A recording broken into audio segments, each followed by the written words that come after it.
Hello, everyone. Good evening. Welcome to a very special preview on an English film Porto. We've got a huge game coming up, and it's between two sides that are currently two 100% records and title contenders. As you take a look at Sporting CP versus Porto, and joining me is YouTuber Sam Fonseca. Sam, welcome. More on any opening thoughts before we get going? No, just thank you for having me on. I appreciate it. Always nice to have a different opinion, and having two separate fans speak on both their respective clubs is always nice to hear. I'm sure we'll keep it civil. But yeah, again, thank you for having me. Yeah, the live viewers should pick up later on, and of course those watching on the replay do give your thoughts and shout out to last time we went live. That being with Albert for Longboard Football Podcasters. We managed to smash a record of 271 views. But on to this game, Sporting CP and Porto. We love Superboc. We detest Benfica, but the commonality starts to differ for pretty much at some point after that. But let's start off with Porto. It's been a fantastic start. 3 wins in a row, no goals conceded, 9 goals scored in total. You beat who are normally the fifth best team in modern day Portuguese football, Vitória Guimarães, by 3-0, which I'd say was a test compared to a lot of other, or at least on paper, it is a test compared to a lot of the other teams in the league. Managed to win away at Gil Vicente, who'd Porto had not won there since 2022, and then a recent capitulation against Casapia, who Sporting CP also beat, which we may get onto that in a bit later. Victor Froholt is doing excellent. Boris Sainz, he's somebody that I wondered his game time might be numbered, but he managed to get 2 goals and an assist against Casapia. And even you got Rodri Mora on the bench, which is speaking some volumes. And overall, it's been a very good start, and this time will be the first test for Farioli at Porto. And going back to Sam Fonseca's prediction video, he predicted Porto to win the league. Sam, do you think Porto are living up to what you're predicting so far, and how are you feeling about them coming into tomorrow? Yeah, for me, Porto are the favourites, not just for Saturday, but for the league in general. I think Farioli's a great tactician, and he's been exactly what Porto needed. I think as much as I thought Anselmo would be a good coach, Porto just didn't work out, and sometimes those things happen. That's fair enough. But I think the way Porto have been able to spend on positions they need, and they have got a lot of new players, but every single one of them was an upgrade on last year. And I think with Samu as well, the start of last year under Vitor Bruno, he was fantastic, and then dipped off for Anselmi. And as soon as Farioli's came in, he looked absolutely phenomenal.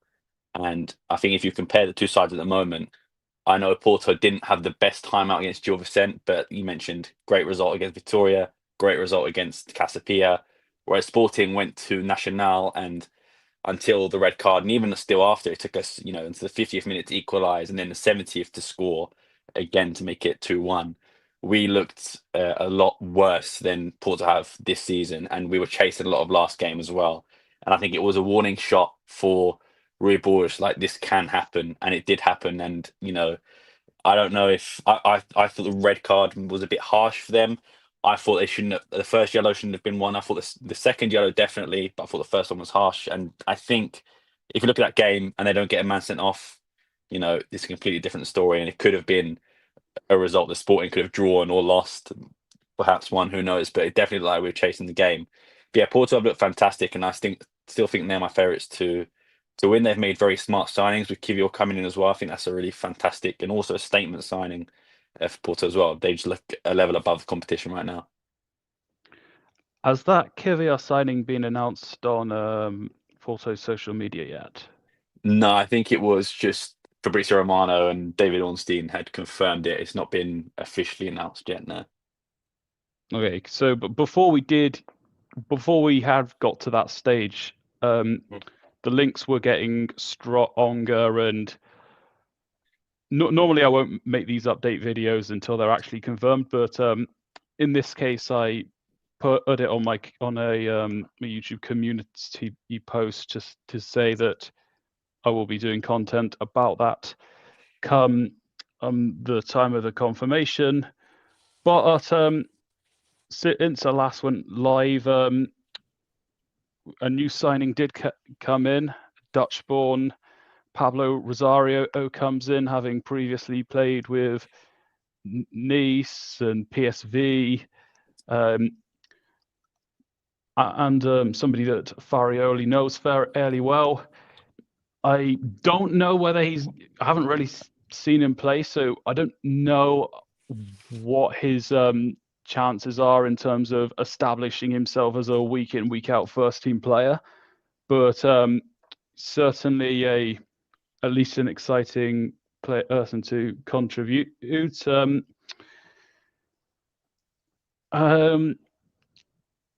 And for also the Europa League draw was announced today from Porto, as was the Champions League for Sporting CP, which we may get onto in a bit later.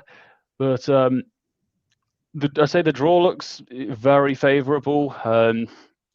As I mentioned on my recent video. So yeah, it looks like things are really getting into quite a contrast in terms of positivity compared to last season. And some more news ahead of this game. In the press conference today, Farioli said that Samu will be available for this game, so that's going to be exciting. He hasn't specified whether what extent his involvement will be, but that's something we shall predict. I'll predict later in the stream. Yeah, it's been a perfect start, and another thing that's also worth noting is that the leadership is developing within the rest of the squad. Jan Bednarek prime example, when Diogo Costa was losing his head a bit, Bednarek was there to help him get back into the right mindset, which you would not have seen in with maybe Ivan Marcano, but there were no standout examples with even him doing it. Certainly not with the others that had featured, that included like Perez, who I think is definitely good enough to still be playing, Otavio, Diallo, Zapedro. So yes, positive signs all round. I'll give it until the 15-minute mark before we've got to completely move on. But is there anything else you've got to say from beyond Porto? No, I think, yeah, like I said, I think you guys are the favourites.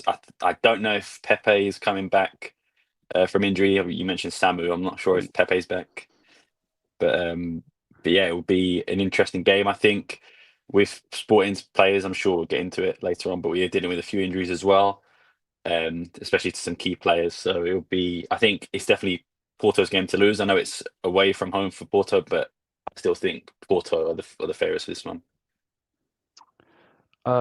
Yeah, fair enough. And one last thing I did remember was that the press and fans were wondering, maybe even the general public were wondering if De Jong was going to be effective enough to continue the press and the other attributes he offered, and whether Porto would have to change the game too much around him. And he did a good job with that.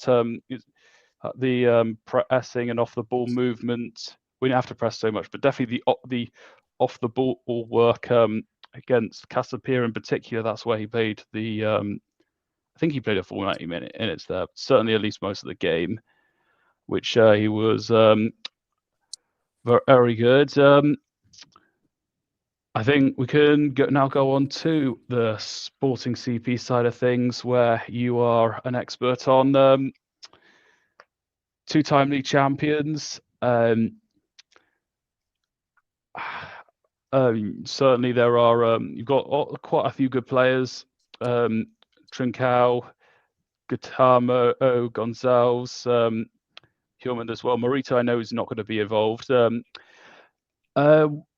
What have you thought of Sporting CP the season, the transfer window, and anything else that you may feel be either relevant or worthy to the discussion? Yeah, I think we've started off really well. Bar that Nacional game, when we played against Casapia, I think we had something like 27 shots to their like maybe 5 or 6. We were all over them, and I think the scoreline of 2-0 really didn't do us justice.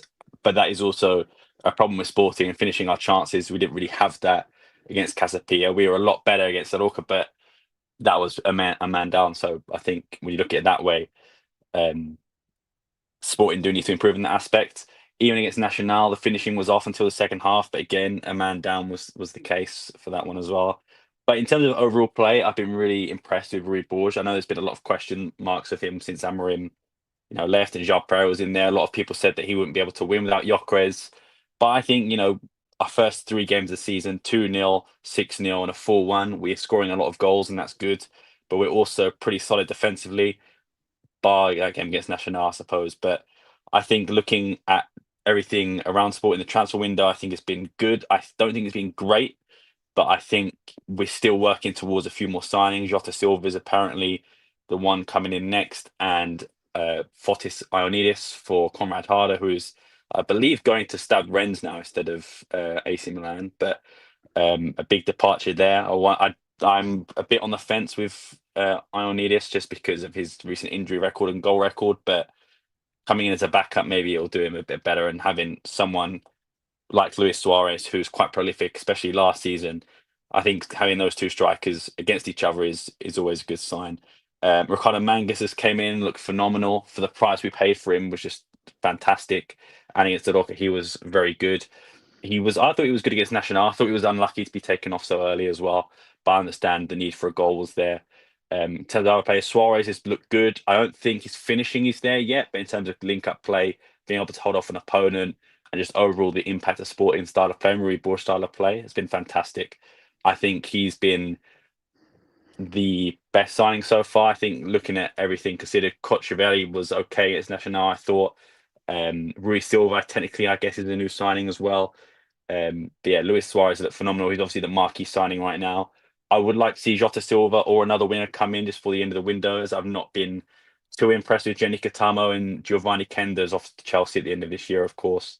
So getting in a winger would be what I would say would complete the transfer window and give us a great transfer window, whether that is Jota Silva or someone else. I think right now it's good, but the window can be great if we manage to get a winner, and most importantly, not lose anyone. We can't afford to lose anyone else. There's been rumours that Hillman's leaving. Even Jenny, I know he's not impressed, but I think for squad depth, it'll be fantastic having Jenny and Kenda there at the same time. Diamonde still here, unfortunately injured for this game, but luckily enough to keep him. Zeno de Bast as well. Pretty much a whole team's been rumoured away at some point. So it's been good to keep hold of the main players, but also add to them with guys like Luis Suarez and Mangus and soon to be Ioannidis. What's the situation on Conrad Harder? So he was apparently it was one step away from AC Milan, Yeah. but we were waiting to bring in Ioannidis before selling Conrad Harder, just so we had a backup in place. Apparently Milan got impatient and didn't want to wait, so Stad Ren have came in, I think, at the last minute. Those are the reports, I believe, from Record today, so it could change. You never know, but as of now, it looks like Stad Ren are the favourites to take Conrad Harder. I think AC Milan and outside of Nkunku as well. I'm not too familiar with how he plays, to be honest, or what position he plays. I know he plays in the forward role. I don't know if he'll be an out-and-out striker or a winger, but I think that maybe could have affected the deal as well. Fair enough. Um, your replacement and signing for Gyökeres, Luis Suarez. How do you think he's done so far? Yeah, I think he's been great. Bar the finishing, I think, you know, the difference between him and Gyökeres, if you put Gyökeres in the same positions as Suarez has been in, I think Gyökeres has scored at least 5 goals by now. I believe non-penalty goals, though Suarez is only on 1 or 2. And I think he does need to improve his finishing. Like I said earlier, his link up play has been fantastic. He's great at holding the ball. He's crucial to how Ruben wants to play. But at the same time, his finishing has been lacking. Even against Casapia, like I mentioned, we should have had maybe a 6-0 scoreline instead of a 2-0. He was responsible for missing a lot of the chances. But I guess there's something to be said of getting in those positions in the first place. He's great at doing that. Obviously, replacing Gyökeres is going to be a hard job for anyone, no matter who the striker was coming in. So Luis Suarez does, of course, have big shoes to fill. But at the end of the day, I've been impressed with what he's been able to do. I think it's just a case of hopefully getting some more rhythm, more game time, and being able to finish his chances. Fair enough. I know did mention a few names so far. Actually, I'll get to that in a bit when we get close to previewing the match. But what have you how have you found Sporting so far, going off the league games, and there was also the Portuguese equivalent to the Community Shield, which unfortunately didn't go your way. What have you thought of the games Sporting CP have played this season? Yeah, I think we played well. Even in the Super Tasser, I thought we played well, even though we ended up losing. It was a one-off mistake from Rui Silva, which gave Benfica the lead. Apart from that, they didn't really have many other chances. We had a few chances of goal. Again, Luis Suarez probably could have done better finishing-wise, but same with Conrad Harder as well. But I thought we played well enough. Obviously, it's no good playing well if you're not going to get the result. But I was still impressed with how we played. And yeah, Casapia, we absolutely dominated them from start to finish. 27 shots in total, should have been at least 6 or 7-0. We were quite wasteful in that aspect. But for me, I think it's just, again, a great performance. If Casapia didn't have Patrick Saketa in goal, and even when I was watching the game that Porto played, Patrick Saketa is a great goalkeeper. And without him in net, Porto would have scored arguably 4 or 5 more. The same with us. He's a fantastic keeper, even though, both the scorelines will read 2-0 and I believe 4-0. He still managed to keep it more respectable than it probably should have been for both teams. So shout out to Patrick Saketa being a good goalkeeper. Aroca was again never in doubt, even before the red card. I believe we were 1-0 up, and it just became routine from there. As soon as they were down to 10 men, we pounced, and just fantastic. 2 goals from new signing Ricardo Mangus as well, who's makes it even sweeter that he was a Sporting kid. Grew up supporting Sporting, which is great for him and great moment for the fans as well. And even against Nacional, I thought we did play pretty poorly, especially in the first half. But at the end of the day, we did get the result.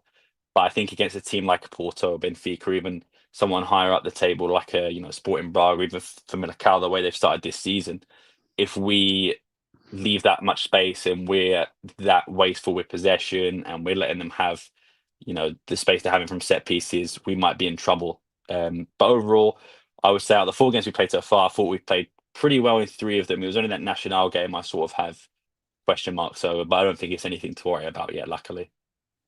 Yeah, I didn't watch the game against Benfica, but for sure I did watch that game against Casapia, and I even bared this preview in mind upon watching. And yeah, I thought Sporting ZP definitely you were on top. Perhaps probably should have won by a bit more, or maybe the finishing probably could have been better. but still a deserved victory throughout. A lot of spotlight was on Luis Suarez as well. And then I saw a bit of Sporting versus Aruca, and as you alluded to, Sporting were in a comfortable position even before the red card, and once that second goal went in, it was floodgates. And what I see a lot of the time on YouTube is that when there's highlights, it's usually just over 2 minutes. But for this game in particular, the time duration was doubled in length. It was more than 4 minutes, close to 5 minutes of highlights, in fact, which conveys how action-packed it was. And then the game against Nacional away, fair play to Nacional for the start they had. Having watched Nacional versus Gil Vicente in preparation for that Gil Vicente game, they looked very unconvincing in the first half. Did all right in the second half, but even then, what wasn't much to go off. And I wondered, would they really challenge Sporting CP? And to be fair, they did. They got the lead. Had a pretty good first half despite hanging on with a few chances. And from the Sporting CP point of view, Morita was targeted for that goal, and also for, I believe it was the first corner, maybe even the second corner as well. Sporting tried to play it to Morita for that corner, despite being one of the shortest players on your team. But second half, I was sure enough that Sporting CP weren't going to be defeated. Most likely would win, and they were on in a great fashion. Quite a contrast to the first half, and they looked very strong, and they've got some good momentum going into this game. Who would you say the players are to look out for? So you can mention anyone, even if they've already been mentioned. And what else can the players you're going to mention can offer? I think just on form alone, Pedro Gonçalves has to be one to watch out for. I think he is Sporting's best big game player we have. Just to name a few teams, he scored against Arsenal. He scored against Benfica before. I believe he's even scored against Porto before, but I could be wrong on that one. But, Borussia Dortmund, the list goes on. He's been Sporting's big game player. Hat-trick last weekend as well. I think Trincao as well has started off the season very good. And I think when he's at his best, Trincao is the best player in the league. I still think at the moment he's the best player in the league. I think Samu and even guys like Rodrigo Moura are fantastic. And at the moment, you look at guys like Frodeholt for Porto as well. They've all been fantastic. But in terms of how long Trincao's been able to stay on form, especially the last sort of 2-3 seasons, he's been absolutely fantastic. And I think he's my favourite Sporting player to watch. Pedro Gonçalves is good as well, but in terms of goal scoring and creating, Trincao is just another level for me. Giovanni Kender as well played his professional debut against Porto in the Super Cup last year and scored. So it'll be interesting to see if he can, stay the same, or even if he'll start, because Rui Bosch seems to prefer Jenny at the moment. I think one to watch for Sporting definitely is the midfield now, because you mentioned Morita's out, so it'll be Hjulmand and either De Bast or Kochavelli.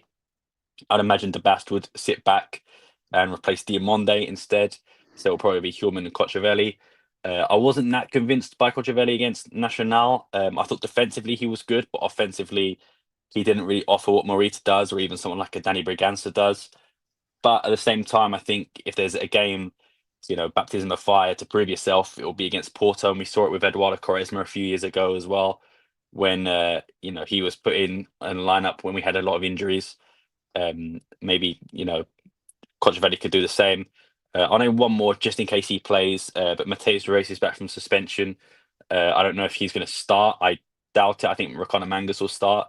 But Mateus Reis is he loves these big occasions. He loves these big rivalries. He is not afraid to get stuck in. He's very aggressive, and I think, he's very much like how Pepe was at Porto. If he's on your team, you love him. If you're playing against him, you hate him.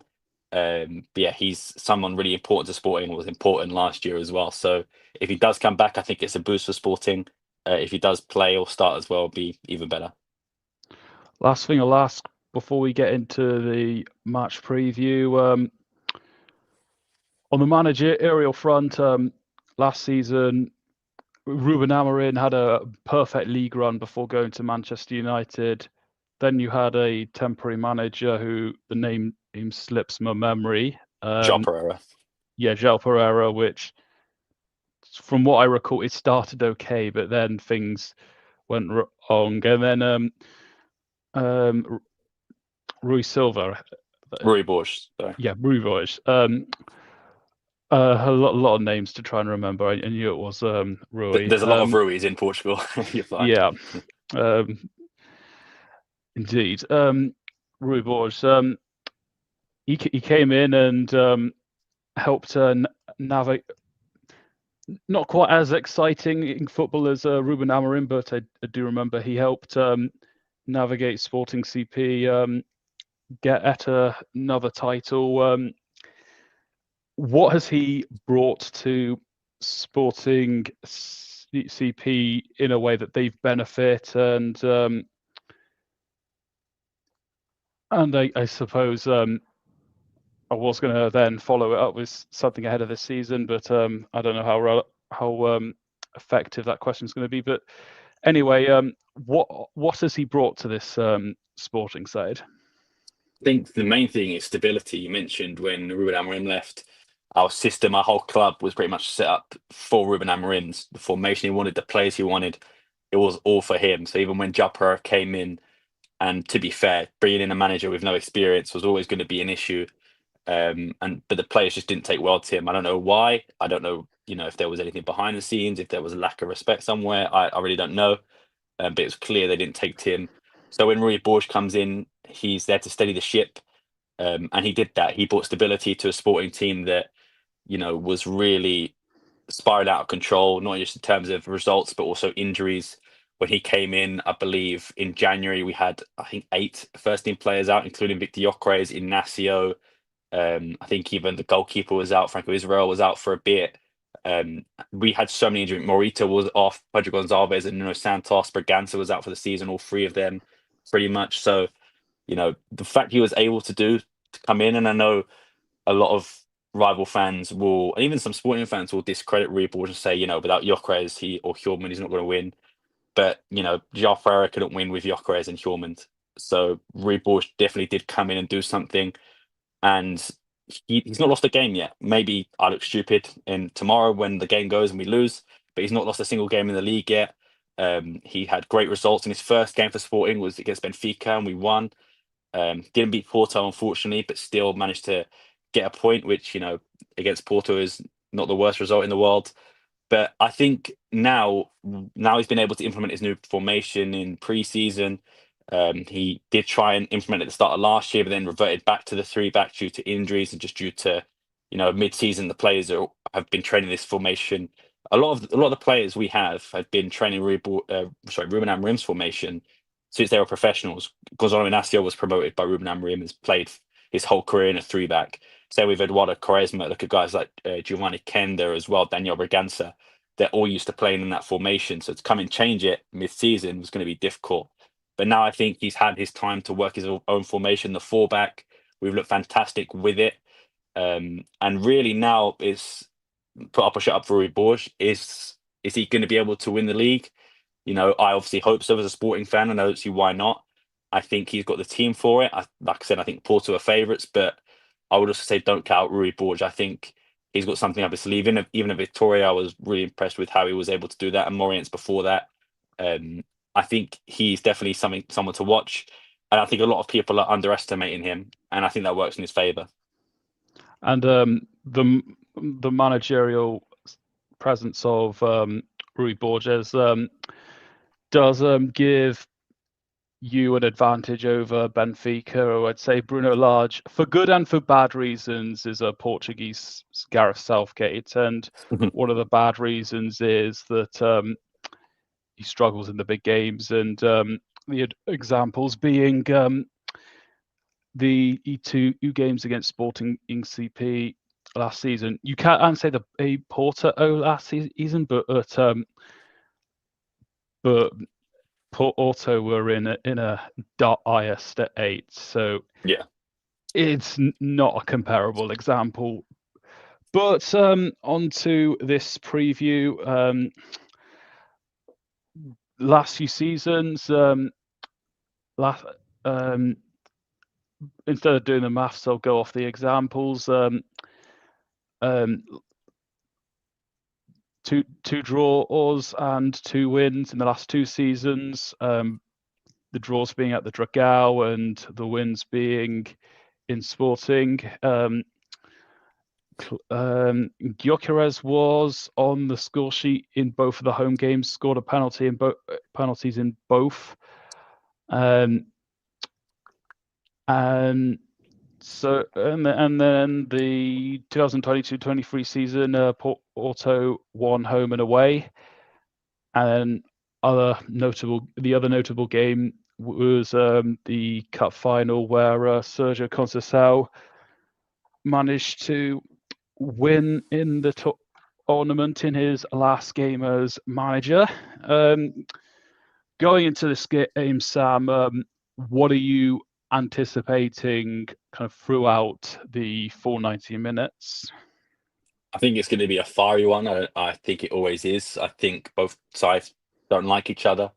But that being said, it is a very new look Porto team, and this is their big test. I know they had Vitória Guimarães, we mentioned, but in terms of Farioli's biggest test, this will be it.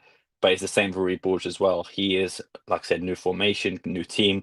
He's not managed to beat Porto yet with Sporting, so I'm sure that will be a monkey he'd like to get off his back. But in terms of how I think the game's going to go, I think it's going to be very gritty. I don't think we're going to see a lot of goals. I think it's going to be very much a low-scoring affair. But I just think, with every single Porto Sporting game, I think you can get a red card in there somewhere. Last time, I don't know if it was last year, it might have been the year before, where Pepe got sent off. There's been games where, even further back, Sebastian Coates getting sent off. So it's always a fiery affair. I think Farioli in his press conference today already sort of started the jibing with saying that, Sporting have played a lot of their games against 10-men teams. And I think, he's already sort of started the mind games early. But it'll be interesting to see. I think, although I do think Porto are favourites, I don't think they're favourites by far. I think both teams are very good and probably on the best form they probably will be throughout the season. And I think this game will tell us how far these teams will be able to go this league season, especially if one of the teams loses, how they're going to bounce back the week after. I know I believe, the international break after this game. But I think we're in for a gritty game. I just wonder if cool heads will prevail and there won't be any, red cards. But with some of the players that are in the teams, I mentioned Mateus Reis earlier, but even guys like Bednarek quite aggressive in a good way and bad ways in terms of, yellow cards and red cards. But there was also, like I mentioned, quite a few new faces that Porto will have that have never played in a Classico like this. Froholt's new, Borja Sainz is new. Alberto Costa, of course, played for Vitória Guimarães, but never in a game of this magnitude. Bednarek has got the experience in big games like this. Borja Sainz, I wouldn't say so. Whereas a lot of the Sporting players have played in this Classico before, they know exactly what's expected, they know exactly what's going to happen. And I think being at the Alvalade is an advantage for us as well. So I'm hoping our boys take the win. And if you don't, then that requires at least 2 positive results in the other games against the rest of the big three. Ideally, for this per season, you'd want at least 5 to 7 points against the title contenders to give yourself the best chance. I do think it will be quite a close game. If the experience is definitely an advantage on your side, for the reasons you mentioned. There'll be a bigger quantity of players who will know what to expect. What player head-to-heads do you think are going to be most key or most worth looking out for? I think I've been really impressed with Alberto Costa for Porto. I think he could be your best signing. I think Frodhot, of course, is fantastic and Borja Sneses as well. But in terms of when I looked at Porto, even for the last sort of 5 years, I think your fullbacks have been the worst position. And I think getting in someone like Alberto Costa and maybe Kyrgios play at left back now if he does come will be fantastic for Porto. But Alberto Costa, 2 assists last game, and he's looked absolutely fantastic across the board. So whichever winger he's going to come up against, whether it's Pedro Gonçalves, Jenny, or Trincao, even Luis Suarez at some points, I think Alberto Costa is going to be, he's going to have his hands full. I think also on a personal level for him, it's the World Cup year coming up. I think if he continues this good form, he could be, brought into Roberto Martinez's squad sooner rather than later. So a big game here will definitely prove that. Of course, when you look at the battle of the strikers as well, if Samu is playing, I know he said he's available. I don't know if that means he's starting or he's coming off the bench or he's starting will come off half time or something like that. Because I don't know about you, when I first saw the injury, it looked pretty serious. He was in tears. I thought he was going to be out for quite a while. So the fact he's been able to recover in less than 2 weeks, maybe the injury wasn't that serious, but I also don't really hope he's rushing back and can do further damage because we've seen it with players before, even players like Morita for us and Pedro Gonçalves trying to rush back from an injury and then have been faced with long layoffs because of that. But I think also the last one I want to mention is the two goalkeepers as well. Both fighting for the number one spot at the Euros. Of course, it's Diogo Costa's now, and it probably will be at that time. But I thought Diogo Costa was quite shaky last season. And I think when Rui Silva came in, especially towards the end of last season, I think he was the better goalkeeper out of the two. But now Diogo Costa has looked sort of rejuvenized under Farioli, and I guess he has stronger centre backs and midfield in front of him than he did under Anselmi. But I think both of them are going to be hoping for big games. And Rui Silva, as much as I love him, the goal against Nacional could have done a bit better. The goal against Benfica in the Supertaça could have done a bit better too. So I'm hoping that maybe these are just sort of anomalies from him, but I think it will be an interesting to see which goalkeeper, comes away with a win, or if they don't, maybe they come away with a draw. I'll also shout out battle of the Danish midfielders, Hjulmand and Froholt. Yeah. Two players that might be playing alongside each other come this international break. So that's what you could also say Hjulmand and Alan Varela as well. An area that often decides these big games. Morita's out, so the replacements aren't quite as significant of a name, but still can be very effective. But yeah, I think you've mentioned the other key areas that I probably would have brought up. So we're doing pretty good on time. So we could start a minute early on predicting the lineups. So basically predicting the starting 11s, and we've got a bit of time. So if you want, you can make your personal adjustments for what you would go with.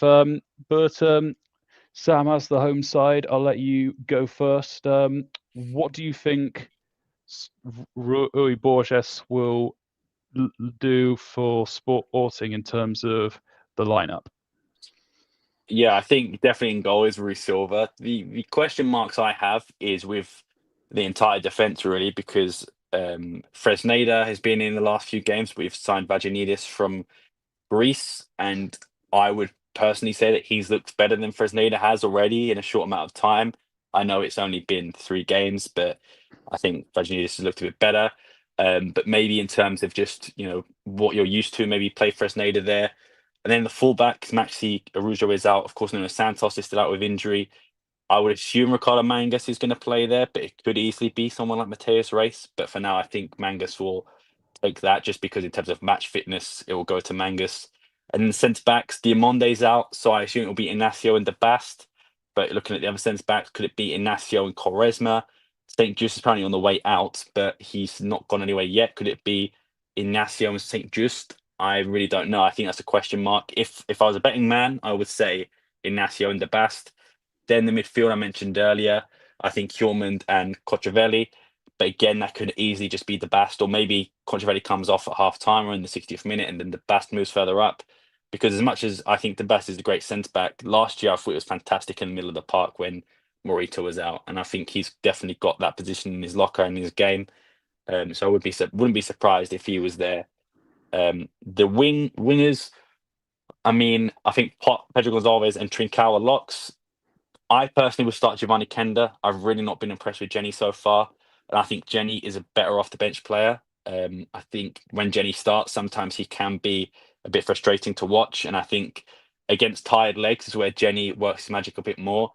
And I mentioned, Giovanni Kenda scoring on his debut against Porto is definitely a factor that I'd consider, and I just think Kenda right now is a better overall footballer than uh, Jenny Katamo. I just don't know why really he hasn't been starting. I guess Ribos just prefers Jenny, which is fine.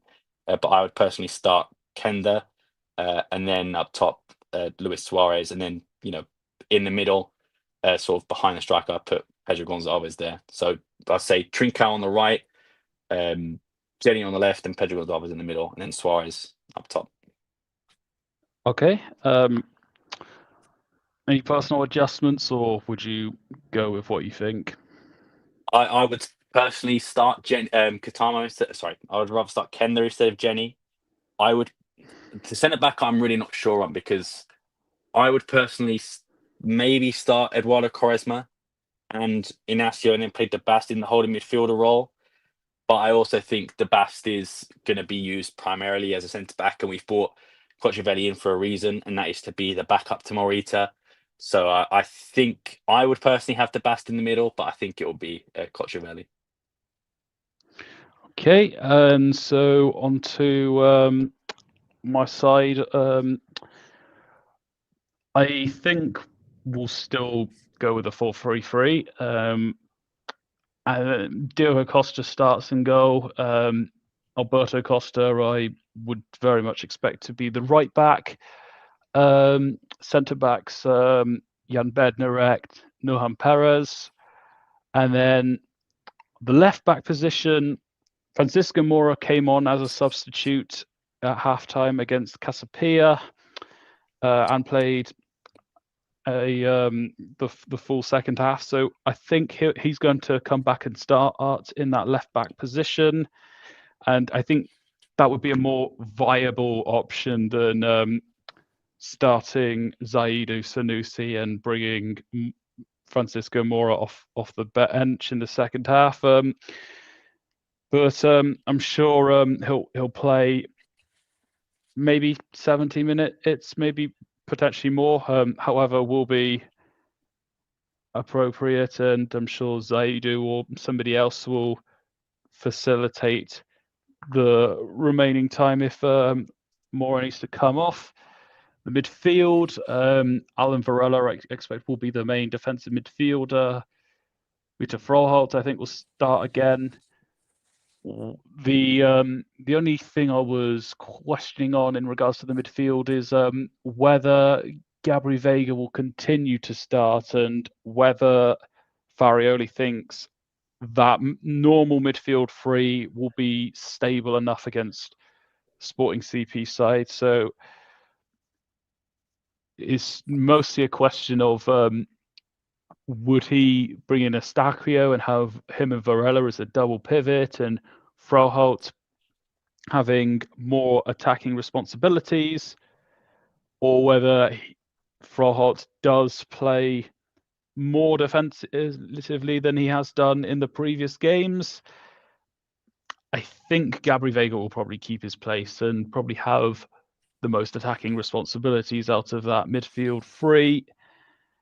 And then front three, that's a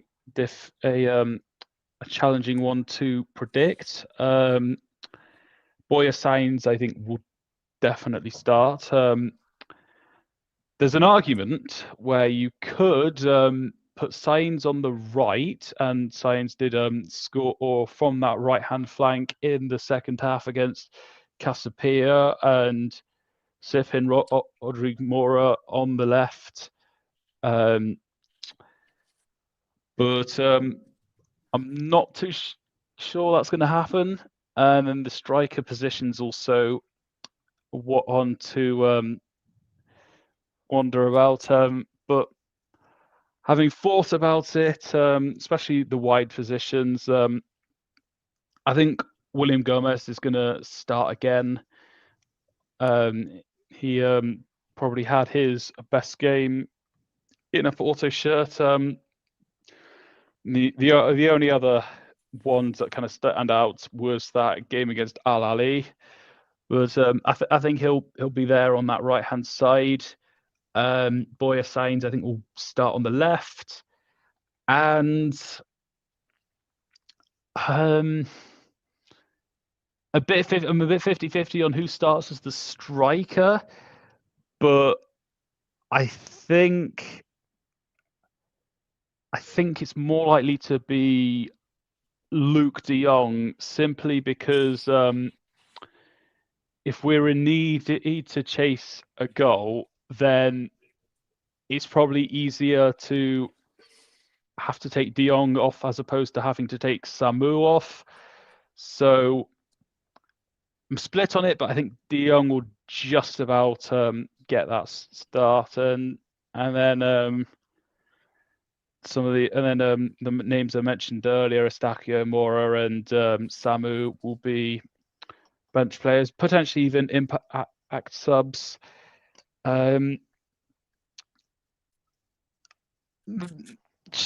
Personal changes I'd make, not sure really. I would probably be happy with whatever starts, and I'm not so hurt on Mora having to play as a impact sub. But yeah, to round off, Diogo in goal, Alberto at right back, Bednarek Perez at centre back, Francisco Mora at left back, midfield free of Froholt, Varela, and Vega, with a front three of Gomez, William Gomez, Luke De Jong, and Sainz.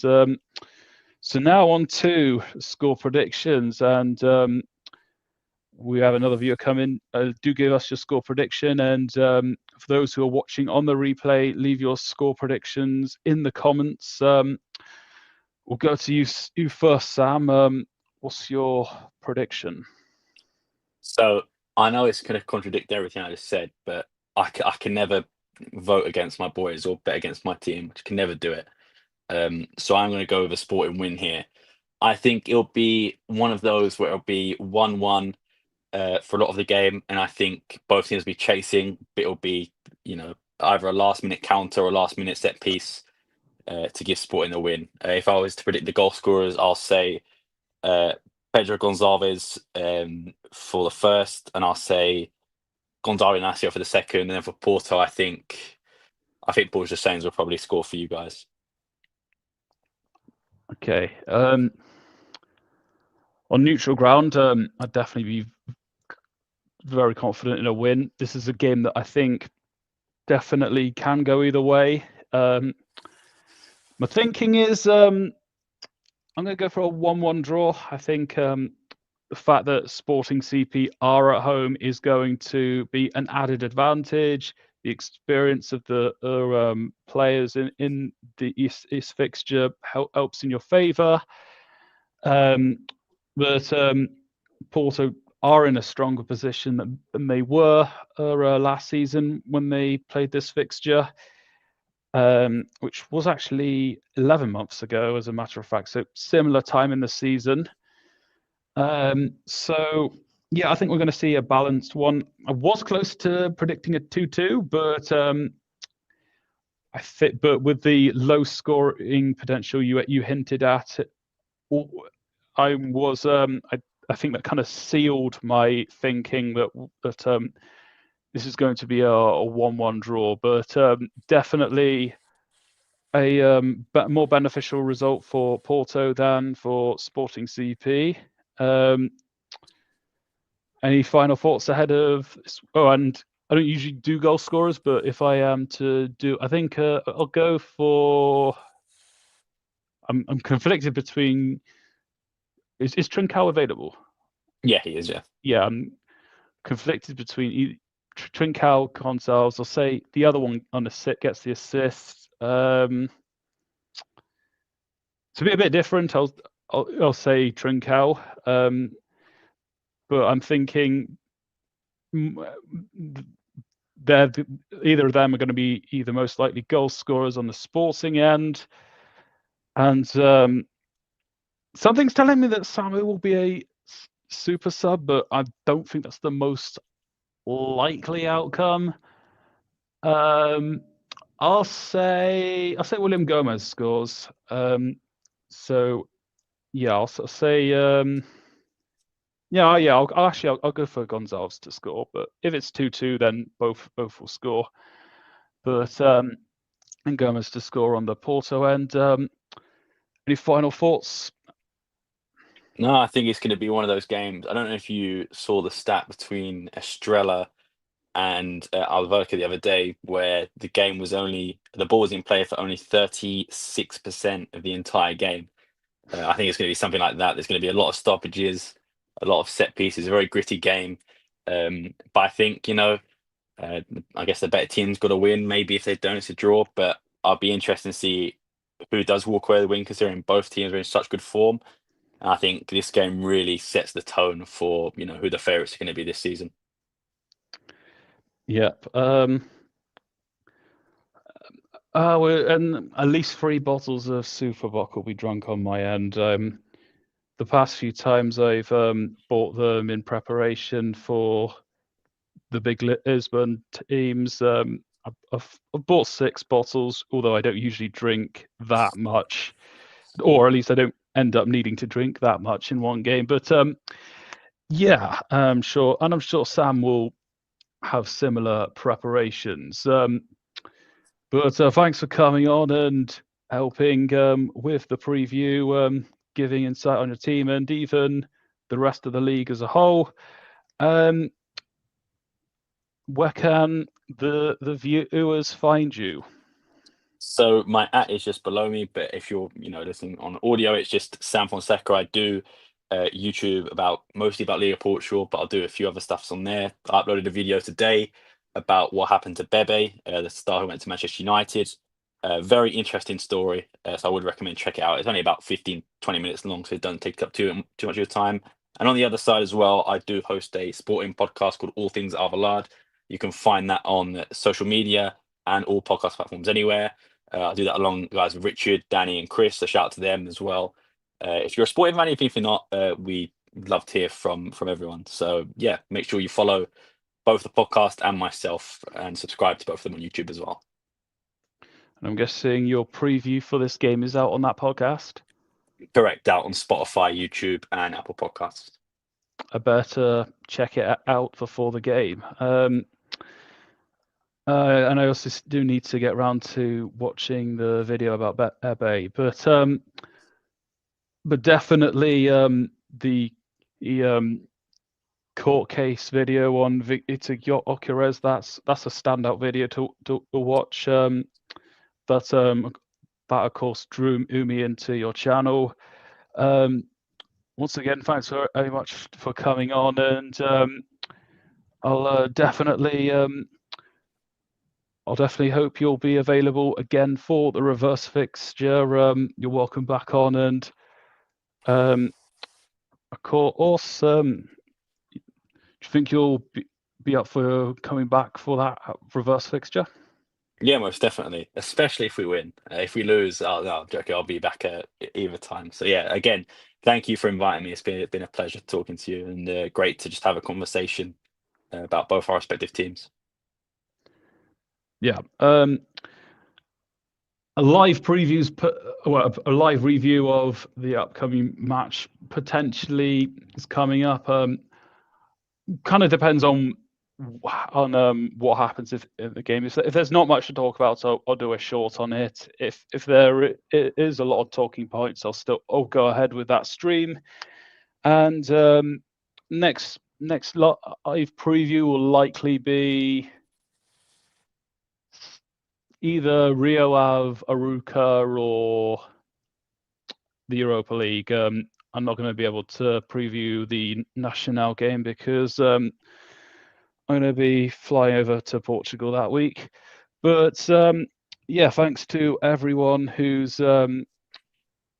tuned in. I've seen a few likes already, so that's promising. And also thanks to those watching on the replay. And we've got one of the games of the season coming up, and I hope you enjoy. And thanks again, and for coming on and sharing his thoughts. And take care, everyone, and Forza Porto.